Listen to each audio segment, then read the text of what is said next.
নমস্কার বন্ধুরা, আমি মিন্ময় ভক্ত। আজ আবারও চলে এলাম আমার ছোট্ট ইউটিউব চ্যানেল সঙ্গে মিন্ময়। বিহারে ইলেকশন হয়ে গেল এবং রেজাল্টও বেরিয়ে গেছে। সেই সাথে নীতিশ কুমার এনডিএর চিফ মিনিস্টার হিসাবে 10তমবার শপথ গ্রহণ করলেন এবং 2005 থেকে লাগাতার নীতিশ কুমার মাঝখানে মনে হয় বছর খানেক জিতেন রাম মাঝির হাতে ক্ষমতা ছিল, কিন্তু বাকি পুরোটা সময় এই 20 বছর 21 বছরের মধ্যে প্রায় পুরোটা সময়ই নীতিশ কুমারের হাতে ক্ষমতা ছিল। তো দেখুন, এবারে বিহারের ইলেকশন রেজাল্টই কিন্তু ঐতিহাসিক বললেও ভুল হবে। কেন বলছি? কারণ এবারই 2002-এর পরে প্রথম SIR বিহারে হলো এবং প্রায় 65 লক্ষর কাছাকাছি ভোটার কিন্তু ইলেকশন কমিশন বিহারের ভোটার লিস্ট থেকে ডিলিট করেছিল এবং সত্যি কথা বলতে এর এগেনস্টে চ্যালেঞ্জ হয়েছিল সুপ্রিম কোর্টে করে, কিন্তু একটিও কোনো political party, opposition political party একটিও এক্সাম্পল খাড়া করতে পারেনি যেখানে যে ইলেকশন কমিশন মেবি বায়াসড ছিল বা ভুলবশত ভারতীয়দেরকে ডিলিট করেছে। সো এই SIR থেকে SIR লিস্ট হওয়ার ফলে যেটা হয়েছে যে বিহার একটি সুস্থ ভোটার লিস্ট পেয়েছে এবং গণতান্ত্রিকভাবে তারা তাদের নেতা, লিডার, MLA-দেরকে চুনে নিয়েছে। তো নির্বাচনের পরিপ্রেক্ষিতটা বলার আগে আমি রেজাল্টটা নিয়ে ছোট্ট করে বলছি যে আপনারা সবাই জানেন বিহারে 243টা কনস্টিটিউয়েন্সি আছে, তার মধ্যে এনডিএ জোট 202টি পেয়েছে। So more than 3/4 majority NDA জোট পেয়েছে। এই এনডিএ জোটে কারা রয়েছে? এই এনডিএ জোটে আমি যেটাকে বলছি এবং বিজেপিও বা এনডিএর সমস্ত শরিকই বলছে পঞ্চপাণ্ডব। কারা সেটা? বিজেপি, JDU, চিরাগ পাসওয়ানের LJP, লোকজন শক্তি পার্টি, LJP, দেন জিতেন রাম মাঝির হাম পার্টি এবং ফাইনালি উপেন্দ্র কুশওয়ার যে RLD রয়েছে। তো এই 5টি নিয়ে বিহারের এনডিএ জোট। আর অপোজিশনে যেটা ছিল অবভিয়াসলি লিডিং ছিল RJD এবং তার শরিক ছিল কংগ্রেস, CPM, CPI, তারপরে আরও ছোটোখাটো আরও কয়েকটি ছিল, বাট মোটের উপরে এরাই ছিল আর কি মেন। আর আরেকটি আদার্সের ব্যাকেটে যেটি গত বিহার ইলেকশন 2020 থেকে আমি দেখছি যে হায়দ্রাবাদ সেন্ট্রিক যে ওরেসি, সেই আসাদুদ্দিন ওয়েসির যে AIM, all India Muslim something, আমি এক্স্যাক্টলি এটা তো, তারাও কিন্তু প্রায় 5টি আসন পেয়েছে। সো আসন ভিত্তিকভাবে আমি খুব তাড়াতাড়ি বলছি, জোট হিসাবে 202টি আসন পেয়েছে হচ্ছে এনডিএ জোট, 31টি মনে হয় পেয়েছে হচ্ছে 31টি বা 34টি পেয়েছে হচ্ছে মহাগঠবন্ধন, না বলে মহাগঠবন্ধন বলা উচিত, বা ইন্ডি জোট। পিন্ডি তো চটকে গেছে অনেক আগেই বিহারে, তার মনে হয় চটকা চটকির পরে এখন পিন্ডি জোটও চলে যাবে। তো যাই হোক, আর আদার্সের ব্যাকেটে রয়েছে কিছু 5-6টা, বা তার মধ্যে ওরেসিবাদের AIM এর 5টি। তো এনডিএর পার্টি ওয়াইজ যদি আমাকে বলতে হয় তাহলে বিজেপি বিহারে এবার এককভাবে হাইয়েস্ট রয়েছে। বিজেপি সংখ্যা হচ্ছে 89। এখানে একটা কথা বলতে হয় যে 243টা আসনের আমি কে কীভাবে লড়েছে সেটি এনডিএর অ্যারিথমেটিক এবং এটা নিয়ে আমি এখানে বলার চেষ্টা করছি। এবং বিহারে যেটা সবথেকে ভালো লাগলো, হিন্দু ভোটের মারাত্মক রকমের কনসলিডেশন হয়েছে। তো সে বিষয়ে আসছি পরে। আগে ছোট্ট করে আমি রেজাল্টটা বলে দিচ্ছি। বিজেপি পেয়েছি 89টা সিট, তারপরে জেডিইউ 85, তারপরে এলজেপি হচ্ছে 19, হাম পার্টি হচ্ছে 5 এবং উপেন্দ্র কুশওয়ার আরএলডি হচ্ছে 4টি। তো সব শুদ্ধ 202। সেখানে অপোজিশন গ্রুপে আপনার 25টা সিট পেয়েছে আরজেডি। দেখুন, আরজেডি যদি আপনি নিরীক্ষা ভাবেন থার্ড হয়েছে, কিন্তু এলজেপি সাথে মাত্র 6টি ডিফারেন্স, বাট এলজেপি 29টি সিটে লড়ে তারা 19টি সিট পেয়েছে। আর এদিকে এরা প্রায় 160টির কাছাকাছি বা 150-150-র বেশি সিটের লড়ে 25টি সিট পেয়েছে। সো স্ট্রাইকিং রেটটা আপনার বুঝতেই পারছেন কী অবস্থা। এবং তেজস্বী যাদব হাঁটতে হাঁটতে লাস্ট মোমেন্টে জিতেছে। আর তার যারা লাল্লু প্রসাদের আর যা ছেলে মেয়ে আছে সবাই হেরেছে। তো যাই হোক, হার জিত তো থাকেই ইলেকশনে। তো এই ইলেকশন, বিহারের ইলেকশন থেকে কি পেলাম? বিহারের ইলেকশন থেকে আমরা যেটা পেলাম, এসআইআর তো পেয়েছি, একটা সুষ্ঠু ভোটার লিস্ট বিহার পেয়েছে, যার থেকে প্রায় 65 লাখ ভোটার ডিলিটেশন হয়েছে, যার মধ্যে মৃত ভোটার, ডুপ্লিকেট ভোটার, ঘুষপেটিয়া, বাংলাদেশি, রোহিঙ্গা, অনুপ্রবেশকারী যারা ইললিগেল তারা তো রয়েছে। কিন্তু সবথেকে যেটা মূল বিষয়, দেখুন এনডিএ এবারে যে পাণ্ডব বা 5টি পার্টি, এরা নিজেদের মধ্যে সিটটা বিউটিফুলি ভাগ করে নিয়েছে। যেমন বিজেপি এবং জেডিইউ বোথ তারা 101টা করে সিটে লড়েছে। ওকে, এলজেপি কে 29টি সিট, হামকে আমার যতদূর মনে হচ্ছে 10টি সিট এবং বাকি উপেন্দ্র কুশওয়াকে দেওয়া হয়েছে। এবং তারা কিন্তু প্রত্যেকেই একত্রিতভাবে লড়েছে। বিহারে নেতৃত্বে ছিল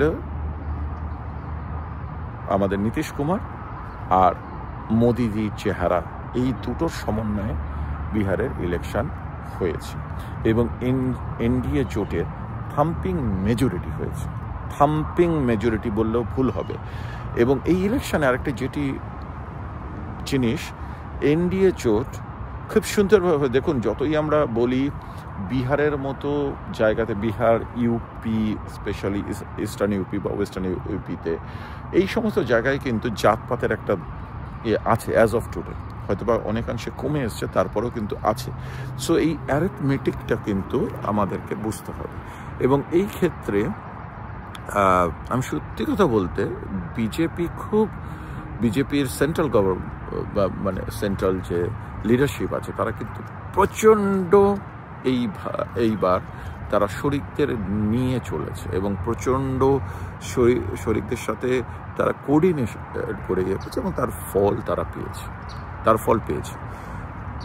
এবং এর থেকে আরেকটি জিনিস প্রতিষ্ঠিত হচ্ছে যে কাস্ট অ্যারিথমেটিকটা যেরকম তারা খুব ভালোভাবে রিড করতে পেরেছে এবং ইমপ্লিমেন্ট করতে পেরেছে, সেই সাথে বিহারের ভোটে হিন্দু ভোটের মারাত্মক পোলারাইজেশন হয়েছে এবং যেটা কিন্তু খুব দরকার ছিল। কারণ এই যে বাম মেন্টালিটি বা অ্যান্টি ইন্ডিয়ান মেন্টালিটি, এই গ্রুপটা তারা কিন্তু আছে বা তারা কিন্তু ভারতবর্ষে তাদের কার্যক্রম চালাতে পারছে, তার একটা বড় কারণ কিন্তু হিন্দু ডিভিশন। হিন্দুদের মধ্যে, আমি একজন হিন্দু হিসেবে গর্ব বোধ করি নিজেকে, বাঙালি হিন্দু হিসেবে তো বটেই, কিন্তু আমার এই সনাতনী চেতনা থেকে আমি একটা কথা বলতে পারি যে আমি মানছি আমাদের মধ্যে হয়তো বা কাস্ট সিস্টেম রয়েছে, অতীতে অনেক ভুলভ্রান্তি রয়েছে, কিন্তু এখান থেকে আমাদের বেরিয়ে আসা উচিত। এবং দেখুন, বৃহত্তর স্বার্থের জন্য আমাদের ছোট ছোট যে পার্সোনাল ইগো বা ছোট ছোট ইগোয়েস্টিক অ্যাটিচিউডগুলোকে দূরে সরিয়ে রাখা উচিত। মেজর কজ হওয়া উচিত যে আমার ডেভেলপমেন্ট অ্যান্ড আমার যদি প্রপারলি করতে হয় তাহলে আমাকে একটা প্রপার গভর্নমেন্ট আনতে হবে। এবং ডাবল ইঞ্জিন সরকার বিহারের, সেটি নীতিশ কুমার কিন্তু ফলটি পেয়ে যাচ্ছে। নীতিশ কুমার প্রায় লাস্ট 12 বছর এনডিএ নরেন্দ্র মোদীর নেতৃত্বে ক্ষমতায় রয়েছে এবং নীতিশ কুমার ডাবল ইঞ্জিনের সুফলটা কিন্তু পেয়ে যাচ্ছে। এবং নীতিশ কুমার ঠিক ভোটের আগে দিয়ে যে 10,000 টাকা করে এককালীন দিলেন এবং 2 লাখ করে পার মহিলা যারা নিজেদের আত্মনির্ভর করতে কিছু করবেন তাদের কিন্তু লোন দিবে। এই যে 10,000, এই 10,000টা কিন্তু ফেরত দিতে হবে না, বাকি পয়সা হয়তো বা 2 লাখ টাকা দিতে হবে তারা লোন নিয়ে, স্বল্প সুদে বা নো সুদ হতেই পারে। কিন্তু এই যে স্কিমগুলো কী করছে, মহিলা যে জাগরণ, নারীর যে আপলিফট, যে একটা সোসাইটিতে নারীর কিন্তু আপলিফটের খুব দরকার। এবং দেখুন নরেন্দ্র মোদী, আমি তার ভিক্টরি স্পিচে বিজেপি হেডকোয়ার্টার আমি তার একটা খুব সুন্দর কথা আমি কোট করছি। তিনি, কারণ বিহারে লালু প্রসাদ যাদব MY সমীকরণটা করতো, ইকুয়েশনটা করতো। MY মানে হচ্ছে মুসলিম যাদব। এইবার এনডিএ বা নীতিশ কুমার তারাও কিন্তু MY ইকুয়েশন কাজ করিয়েছে, কিন্তু the definition of MY is changed and the new definition is M means mohila, women, and Y means youth. Okay, so দেখুন এবার 9% বেশি বিহারে মহিলা ভোটাররা ভোট দিয়েছে কম্পেয়ার টু পুরুষ ভোটারদের থেকে। সো ফিমেল ভোটার 9% মোর টার্ন আউট হয়েছে compare to mail voter, which is a phenomenal thing and very positive indicator একটা হেলদি ডেমোক্রেসির জন্য, বিহারের মতো জায়গার জন্য। এবং তাদের কিন্তু মেজরিটি ভোট এনডিএতে পড়েছে। কেন পড়েছে আমি বলে দিচ্ছি। দেখুন নীতিশ কুমার প্রায় 20 বছরের মতো আছে, ওই বছরদের মাইনাস করলে 18 থেকে 19 বছরের মতো রয়েছে। নীতিশ কুমারকে নিয়ে যে যতই কথা বলুক তার এগেনস্টে কিন্তু কোনো অ্যালিগেশন বা আমাদের দিদি যেরকম করছে তার ফ্যামিলি ওরিয়েন্টেড বেঙ্গলটিকে তৈরি করেছে সেরকম কিন্তু নেই। নীতিশের, আমি যতদূর জানি, নীতিশের যে ছেলে রয়েছে যিনি ইঞ্জিনিয়ার, তিনিও কিন্তু পার্টনার যে সেক্রেটারিয়েট আছে, পার্টনার সেক্রেটারিয়েটে যাওয়ার জন্য নীতিশের পারমিশন নিতে হয়। ওকে, তার কিন্তু ইজি অ্যাক্সেস নেই নীতিশের ছেলে বলে। So which is this are the positive attributes নীতিশের ক্ষেত্রে কাজে লেগেছে। এবং এই প্রথম দেখুন, this is the vote turn to be not anti incumbency, pro incumbency এবং ম্যাসিভ ম্যান্ডেট। 2002টি out of 243, 202 seat, which is strike rate is close to 86-87%, এবং which is like phenomenal, more than 2/3 majority. Okay, so this is really, I would say, mustard blaster. মানে Modi and Nitish Kumar এই যে যুগলবন্দিটা খুব সুন্দরভাবে কাজ করেছে। এবং নীতিশের একটি যে সুন্দর ভাবমূর্তি, সুশাসন বাবু বলা হয়, সেটিও কিন্তু এখানে তার স্বচ্ছ ভাবমূর্তি এখানে কাজ করেছে। বিহারের ভোট নিয়ে আমি যেগুলো পয়েন্টগুলো আপনাদের কাছে জানালাম, যে হিন্দু ভোটের ভেরি গুড পোলারাইজেশন হয়েছে, মুসলিম অনেক জায়গাতেই বিজেপি বা এনডিএতে ভোট পড়েছে। না, মুসলিম ভোটের দেখুন, আমি যেটুকু দেখলাম, যেহেতু ওএসসি 5টি সিট পেয়েছে, and OSC is kind of, তার যে political agenda is only Muslim extremist view রাখা। সো মুসলিমরা এই ক্ষেত্রে যা করেছে, অশিক্ষিত মুসলিমের অনেকটাই কিন্তু আগে যেটি আরজেডি কংগ্রেসেরা পেত সেই দিকে না গিয়ে ভোটটি স্প্লিট হয়েছে। এবং যারা বিজেপি এনডিএ জোটকে একেবারে গোড়াভাবে করে না সাপোর্ট, তারা ওয়েসির দিকে গেছে, কিছুটা আরজেডি পেয়েছে। বাকি যে ভোটটা, যারা শিক্ষিত মুসলিম বা যারা চায় তাদের ছেলে মেয়ে সুন্দর চাকরি পাক, কোনো ভাতাজীবী পরজীবী না হয়, তারা কিন্তু ডাবল ইঞ্জিন সরকারকেই বেছে নিয়েছে। এবং কাঠিয়া সহ বেশ কিছু জায়গা যেখানে মুসলিমরা প্রায় 40 থেকে 50% রয়েছে, সেখানেও কিন্তু বিজেপি এনডিএ জোট জেডিইউ এরা কিন্তু বেরিয়ে গেছে এবং তারা জিতেছে। সো সামগ্রিকভাবে বিচারে বলতে হয় বিহারের মুসলিমরা এই ইলেকশানে অনেক ম্যাচিওরভাবে ভোট করেছে এবং তারা ডেভেলপমেন্টকে, তারা ডাবল ইঞ্জিন সরকারকে বেছে নিয়েছে। কেন এই মুসলিমের কথাটা আলাদাভাবে বললাম? এই কারণেই বলছি যে কারণ বেঙ্গলের মুসলিমদের উচিত এখান থেকে কিছু শেখা। কারণ বেঙ্গলে তারা বিজেপিকে, বিশেষ করে মমতার জজু দেখানোর জন্য তারা বিজেপিকে ভোট দেয় না। এবং ডাবল ইঞ্জিনের সুবিধা, আজকে 50 বছরে বেঙ্গল কেন পিছিয়ে পড়েছে, এই নিয়ে আমাদেরকে একটু ড্রয়িং বোর্ডে গিয়ে একটু রিয়েলাইজ করা উচিত, একটু অনুশোচনা করা উচিত যে কেন আমরা এই বিরোধিতার জন্য আমরা বিরোধিতা করে কি পেলাম।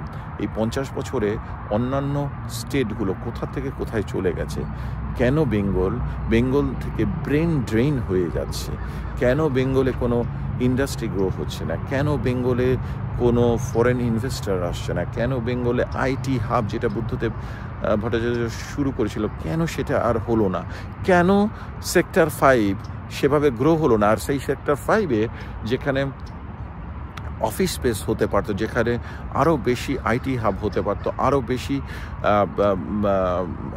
ইনভেস্টমেন্ট ওরিয়েন্টেড কোম্পানিগুলো আসতে পারতো, সেখানে সেটি না এসে সেক্টর 5-এ ইললিগ্যাল বাংলাদেশি রোহিঙ্গাদের বস্তি কলোনি তৈরি হলো। কেন সেখানে তারা, এই কোয়েশ্চেনগুলো বেঙ্গলের মুসলিমদের জিজ্ঞেস করা উচিত, নিজেদের কাছে আস্ক করা উচিত। মমতা ব্যানার্জি 15 বছরে কি তাদের দিয়েছে, কি আপলিফট হয়েছে, তাদের সোশিও ইকোনমিকে তাদের কি আপলিফমেন্ট হয়েছে। সাচ্চার কমিটির যে রিপোর্ট, সেই রিপোর্টে বেঙ্গলের মুসলিমরা হচ্ছে ভারতের মধ্যে সব থেকে পুয়ারেস্ট। তাদের ইকোনমিক্যাল যে ইন্ডেক্স আছে সেই দিকে বেঙ্গলের মুসলিমরা সব থেকে পিছিয়ে আছে। কেন? এই কোয়েশ্চেনগুলো মুসলিমদের মধ্যে যারা বেসিক এডুকেটেড তাদের আস্ক করা উচিত। কেন, কি দিয়েছে মমতা? লক্ষ্মীর ভাণ্ডার, ইমাম ভাতা। দেখুন, ভাতা করে আপনার একটা জেনারেশনকে সার্ভাইভ করা যায় না। হয়তো সাময়িক কিছু আপনাকে সাময়িক কিছুদিন আপনার কিছু হতে পারে, সাপোর্ট হতে পারে, কিন্তু ফর দ্য লাইফ লং ভাতা দিয়ে হয় না। কোনো প্যাকেজ, কোনো স্টিমুলাস প্যাকেজে কখনো হয় না। এবং আপনাদের বুঝতে হবে এই টাকাটি আসছে কোথা থেকে। দান খয়রাতের পয়সা বেঙ্গলে এখন প্রায় বলবো না 6 লাখ। আমি যখন ভিডিওটি করছি আমার কাছে এক্সাক্ট ডেটা নেই, বাট আমি 5.5 লাখ কোটি টাকা লোন আমি প্রায় 1 বছর আগে শুনেছি। সো আমি যেভাবে এরা দান খয়রাতি করছে টিএমসি মমতা, এবং চুরি করছে, তার ফলে আমার যেটা মনে হচ্ছে প্রায় 6 লাখ অলরেডি চলে গেছে। তো দেখুন, আমরা একসময় বিহারকে জঙ্গলরাজ বলতাম, কিন্তু আজকে সেই বিহারের উন্নতি কোথায় হয়েছে? বিহারিরা তারা বুঝতে শিখেছে আত্মনির্ভর হতে হবে। বিহারের মহিলারা বুঝতে শিখেছে আত্মনির্ভর হয়েছে। দেখুন কীভাবে জিনিসটা চেঞ্জ। যেখানে বিহার আমাদের পাশের রাজ্যে, যেখানে নীতিশ কুমার দারু বন্ধ করতে পারলো, ওকে, সেখানে বাংলায় মদ বিক্রি চরমে পৌঁছেছে। এবং আফগানি, যতদূর বলে আফগানি মনে হয় সে আফগানি যে দপ্তর, এটি হচ্ছে মমতার সব থেকে বেশি পয়সা রোজগারের দপ্তর। তো আমাদেরকে এগুলো বুঝতে হবে। বাংলায় এসআইআর নিয়ে বাংলায় আমি অলরেডি ভিডিও করেছি, আরও করব, ইলেকশন নিয়ে করবো, কিন্তু দেখুন, দিনের শেষে বাংলার মুসলিমদেরকে, বাংলার হিন্দুদেরকে প্রত্যেককে বুঝতে হবে যে অবজেক্টিভ কী। আপনারা ৩৫ বছর, ৩৪ বছর, ৩৫ বছর বাম জমানা দেখেছেন, আপনারা ১৫ বছর মমতার নিকৃষ্ট জমানা দেখলেন, যাতে উন্নতি ছাড়ুন কিছুই হয়নি। বাংলা মানে যেই জায়গায় ছিল তার থেকে কোন জায়গায় চলে গেছে বাংলার অবস্থা আপনারা বুঝতে পারছেন। কিন্তু দেখে শিখুন, যদি বিহার করতে পারে বাংলা কেন করতে পারবে না? কেন করতে পারবে না? বিহারে জয়ের পরে শুভেন্দু সহ বিজেপির বেশ কিছু লিডার খুব ভালো কথা একটা বলেছিল, অঙ্গ বঙ্গ কলিঙ্গ। অঙ্গ এবং কলিঙ্গ জয় হয়ে গেছে, সো বাকি রয়েছে বঙ্গ। অঙ্গ হচ্ছে বিহার, কলিঙ্গ হচ্ছে উড়িষ্যা, বঙ্গ তো বুঝতেই পারছেন বাংলা। তো বাংলার পরিবর্তন, বিহারের পরিবর্তন দেখে, উড়িষ্যার পরিবর্তন দেখে এবং তাদের ডেভেলপমেন্ট দেখে, ডাবল ইঞ্জিনের সুযোগ সুবিধা দেখে বাংলার মানুষ একটু জেগে উঠুন, কিছু করুন। আর আরেকটা পরিশেষে কথা, যেরকম আমি মুসলিমদের বলছি, আমি জানি বাংলার মুসলিমরা শুধরাবেন না, এক শ্রেণী শুধরাবেন না। তাদের ওই যে বললাম, এর জন্য দরকার শিক্ষা। বাংলায় মাসুম আক্তারের মতো লোকের, শফিকের মতো লোকের, রোজিনার মতো লোকের, জার্নালিস্টের খুব দরকার। ওকে, এই জাতীয় মুসলিম, আমি কিছু নাম বললাম, আরও অনেক রয়েছে। আমি বাংলায়ও শিক্ষিত প্রচুর মুসলিম রয়েছে। সো তাদের এগিয়ে আসা উচিত, তাদের দায়।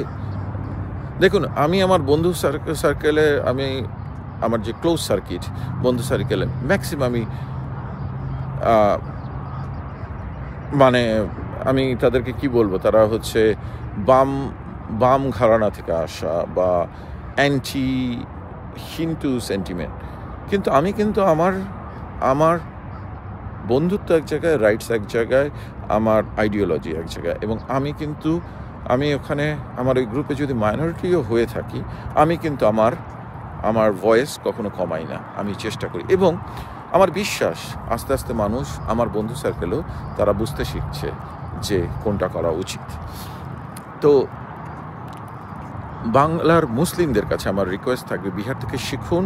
সেই সাথে বাংলার হিন্দু বিশেষ করে মহিলাদের কাছে আমার রিকোয়েস্ট, অনেক হয়েছে, লক্ষ্মীর ভাতা, লক্ষ্মীর ভাণ্ডার, এগুলো ছাড়ুন।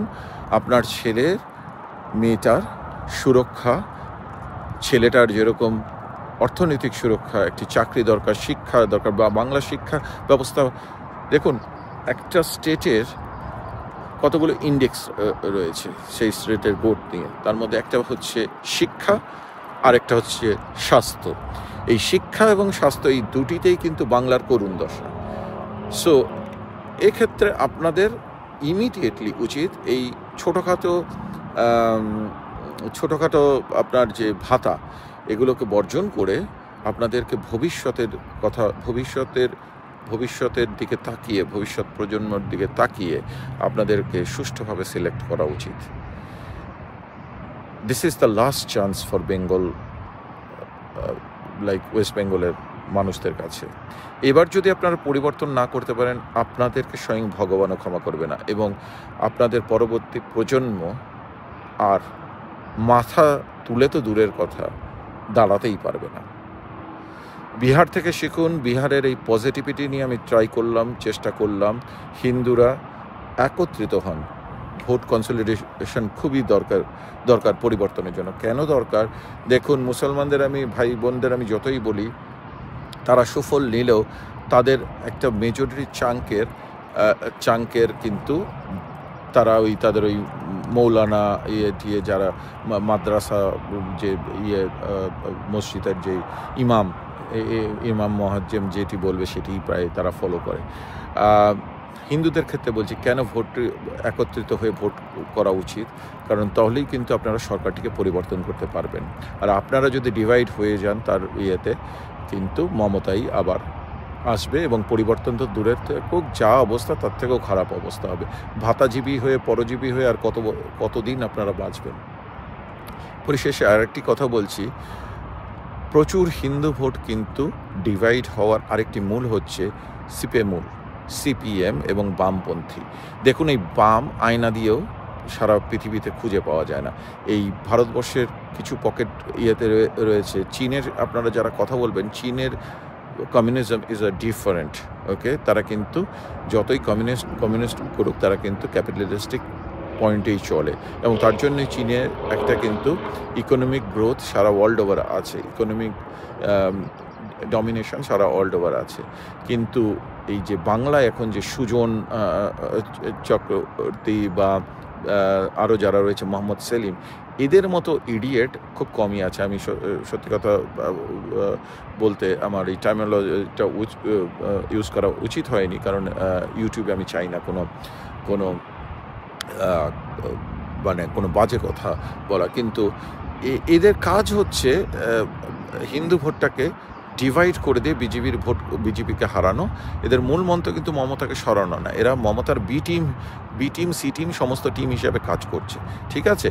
এবং এদের ইয়ে হচ্ছে কি, এরা বাংলাদেশে হিন্দু অত্যাচারে এদের চোখের থেকে জল পড়ে না। যদি তারা ম্যাক্সিমামই সিপিএমের লিডারগুলো বাংলাদেশ থেকে, হিন্দু লিডারগুলো বাংলাদেশ থেকে, তাদের কোনো না কোনো জেনারেশন পালিয়ে আসা, আর এখানে এসে তারা খুব মানে মুসলমানদের মুসলিম প্রীতি করে। কিন্তু এই রোহিঙ্গারা যখন রোহিঙ্গা মুসলিম এক্সট্রিম গ্রুপগুলো যখন ভারতবর্ষ থেকে চলে যাচ্ছে, বাংলা থেকে সেরে চলে যাচ্ছে এসআইআর ভয়ে, এসআইআর করতে পারবে না বলে, তখন কিন্তু তাদের মানে সাংবাদিক সম্মেলন, মানে তারপরে মোমবাতি মিছিল, বা অপারেশন সিন্দুরের টাইমে পাকিস্তানকে অ্যাটাক করার সময় তাদের মোমবাতি মিছিল দেখি সত্যি খুব হাসি পেল, যেখানে 26 জন হিন্দুকে দেখে তারা হিন্দু কিনা যাচাই বাছাই করে মারা হলো টেরোরিস্ট অ্যাক্টিভিটি। আর তাদের টেরোরিস্ট ক্যাম্প যখন বা পাকিস্তানে যখন এই টেরোরিস্টের যারা সোর্স, যাদের কল্যাণে এই টেরোরিস্ট গ্রুপগুলো মানে একেবারে উজ্জীবিত হচ্ছিল, তাদেরকে যখন গুড়িয়ে দেওয়া হচ্ছে, তখন তাদের মোমবাতি মিছিল কেন অ্যাটাক করলো?